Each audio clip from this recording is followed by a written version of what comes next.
Cube Method Vlog, Week 7, Wave 3, Explosive. Here is the intended work for today. As you can see by my note here, I have added an asterisk to sets I have fucked up. Which means that I probably let my dyslexia and fatigue get in the way and read my reps wrong. 5 sets of 2, it's easy to lose count. I ended up doing 6 sets of 2. Today, as mentioned before, is explosive day. So the goal is basically to go in the hole and come right out of it. The camera, I do apologize, looks a little foggy through most of the rest of the video because my camera has like some weird little case or something, and I decided to flip the front of it up. So today's game basically is dropping it like it's hot. These are the normal squats. As I've mentioned in previous videos, the Olympic squat and the powerlifting squat, I guess I'm supposed to have a wider stance for the powerlifting squat, but I just squat the same way in general.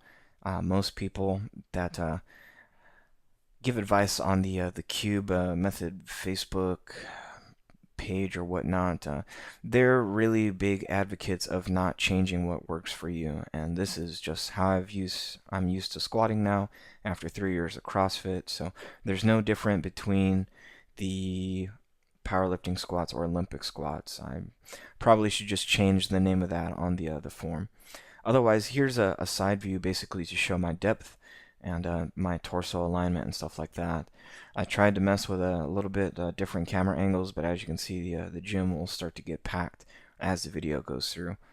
Here's 275. These sets I got right, and let me tell you, I was drinking like my usual intra workout cocktail in the middle of this workout. So as soon as I put the belt on, any time that I went down and I went to go fire out of the hole, I could feel the pressure on my stomach push the food back into my esophagus, which was really uncomfortable. So you'll see my speed slows down eventually towards the end of the sets, and the pause squats were just fucking atrocious because every one of them, as soon as I went down, I felt the food go into my throat from the pressure of the belt, and I don't know. So I had to really focus on keeping my breath in and my abdomen just pressed out through the whole set. Here I tried to do one without the belt, and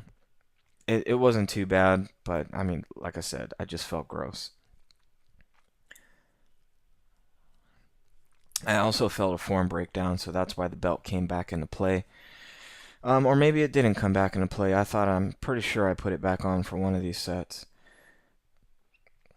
So here I was supposed to do 3x5, and I guess as you can see, my phone's in the upper left-hand corner on a magnet, and that's normally how I will check my sets, or I'll run the camera remotely. And so I guess I looked at the 275 rep scheme and decided to do 3 sets of 3 instead of 3 sets of 5, which I don't blame myself for because I really don't enjoy the pause squats whatsoever. By the time I had taken my jacket off also, and I started working in the shirt, which was covered in sweat, I got a nice bar burn right in the middle of my traps on the back of my neck. Also, because the gym was packed, a lot of people were looking for squat racks instead of good mornings. I decided to do Russian kettlebell swings with a 32 kg bell here.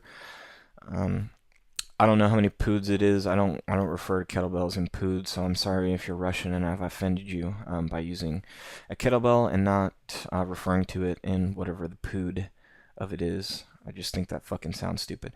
Here's a side angle. As you can see from the video I posted earlier in the week of me doing warm-ups with Russian kettlebells, look a lot different when you're handling a lot more weight. My forearms or my shoulders aren't swinging this weight at all. It is all propelled by my hips. My forearms touch the top of my quads, and I thrust forward.